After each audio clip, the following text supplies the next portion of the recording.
In this tutorial I'm going to show you how to use the divide feature whenever sampling. And it's a lot like auto divide in that it's going to chop up the sample as it's being recorded in real time, or set up end and beginning points for new samples.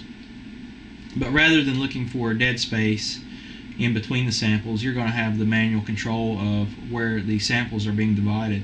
So to show you this, I'm just going to press the F1 to go into the sampling page. I'm going to select the microphone again as my input and set the line to mono. So now at the instance I press the F8 button, I'll start recording.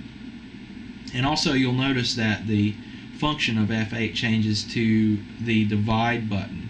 And each time you press that, you're actually starting another sample. So I'll show you how this works.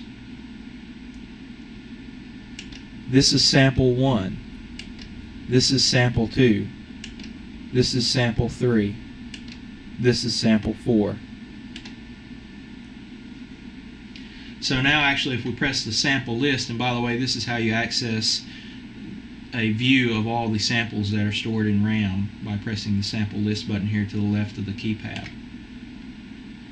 We have a screen display of all the samples that are available, and we can preview these by pressing the F8 button. This is sample 1. This is sample 2. And so forth. So that's a very quick way to divide up incoming samples in real time as they're being recorded.